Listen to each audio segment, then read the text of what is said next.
그래서 이러한 특징점들, 그래서 삼국과 가의 성장은 내공 1과 내공 2의 내용으로 해서 우리가 구분해서 수업을 진행할 것이다 라고 하는 내용 간단히 말씀을 드리고요. 앞으로 배워야 되는 내용 중에 지금 고대 국가의 개념이 등장을 했어요. 여러분, 우리는 보통 일반적으로 최근에는 잘 사용하지 않습니다. 하지만 예전부터 좀 많이 사용해왔던 시대 구분법이 고대, 그 다음에 중세, 그 다음에 뭐 근대, 뭐 요런, 그 다음에 최근은 지금 현대다라고 하는 이런 시대적 구분법을 많이 사용을 하는데요. 이 고대, 중세, 근대다라고 하는 이 시대적 구분법은 우리나라에서 또는 발견된 것이 아니라 서양의 어떤 역사학에서부터 이렇게 가지고 온 부분이에요. 그래서 서양의 어떤 보편적인 역사 발전의 법칙이다라고 하는 마르크스의 유물론에 입각한 어떤 세계 보편적 역사 발전의 법칙 속에 어떻게 보면 우리나라의 역사를 이렇게 갖다가 또는 동아시아의 역사를 갖다 껴맞춘 거예요.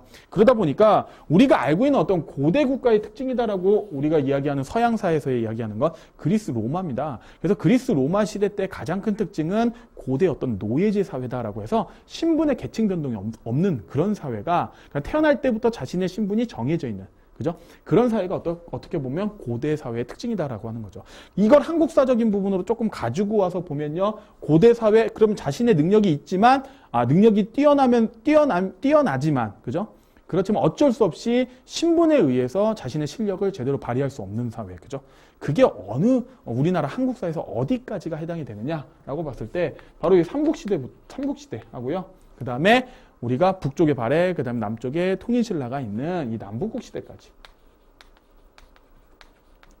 이 시대까지가 어느 정도의 특징점이다라고 볼 수 있어요. 그래서 고대 국가다라고 하면 삼국시대 때 전형적인 고대 국가의 특징이 등장을 하고 남북국 시대까지를 고대 국가의 틀에서 우리가 이야기합니다. 대표적으로 왜 이 시기까지를 삼국시대부터 남북국 시대까지를 고대 국가로 묶느냐? 선생님이 얘기했죠. 신분의 계층 변동이 없다. 대표적인 제도 하나 있죠. 신라시대 때 골품제다라고 하는 제도가 있습니다. 자, 그래서 태어날 때부터 성골은 성골이에요. 진골은 진골이고, 그죠? 아무리 본인이 능력이 뛰어나더라도 신분을 계급을 뛰어넘을 수가 없는 사회, 그죠? 그게 바로 고대 사회에 나타났던 특징점이다라고 보실 수 있어요. 자, 그러면 중세로 넘어갔을 때의 특징점이다라고 하면 소수의 어떻게 보면 이제 귀족들이 등장한다라는 얘기. 그러니까 서양에서 귀족이다라고 하는 기사 계급들 있죠. 그 기사 계급들은 왕에게 어떻게 보면 그 쌍무적 계약 관계로서 서약을 합니다. 본거적 서양을 하면 외부에서 적이 침입해 들어왔을 때 왕을 보호해주는 의무가 있어요. 대신에 자신의 영지다라고 하는 땅을, 자신이 소유하고 있는 그 땅에 대해서 왕이 간섭하지 않습니다. 이런 제도를 우리가 봉건적 제도다라고 이야기하고요. 이런 봉건적 제도의 가장 큰 핵심적인 어떤 계층이다라고 하면 귀족 계층이거든요. 이 귀족의 의미다라고 하면 자신의 신분을 세습시켜주는, 그죠? 자신의 신분을 자기 자식들에게 세습시켜줄 수 있는 계층, 그죠? 이런 식으로 생각하시면 조금 편하실 거예요.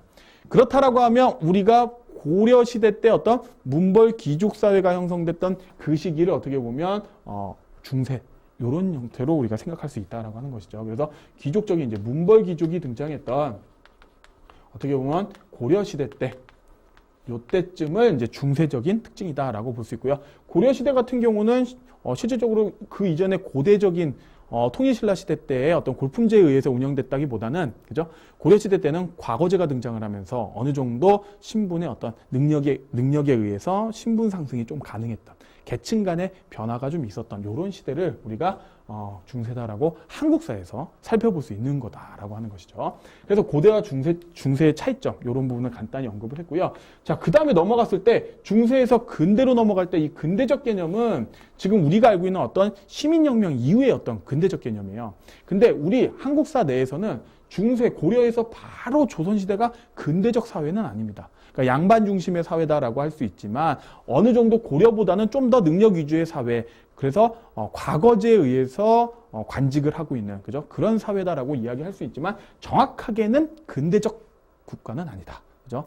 그래서 우리 그 중세 세자와 그 다음에 근대 근자를 좀 갖고 와서요, 이 근세다라고 하는 개념, 이런 개념으로 이제 조선시대를 조금 설명을 할 수 있다라고 하는 것이죠. 그래서 한국사의 역사적 발전은 고대 국가의 어떤 특징점들, 그 다음에 중세, 그 다음에 근세, 이제 중세는 고려, 그 다음에 근세는 조금 조선적인 성격이다라고 해서 점차 국가가 변화되면서 고려로 갈수록 조선으로 갈수록 점차 계층 간의 이동이 가능해지면서 능력 위주의 사회로 점차 한국사가 발전해 간다라고 하는 이 부분에 여러분들이 조금 신경을 쓰셔서 각각의 역사적 맥락을 이해하실 필요성이 좀 있다라고 하는 부분입니다. 그래서 이 부분 먼저 간단하게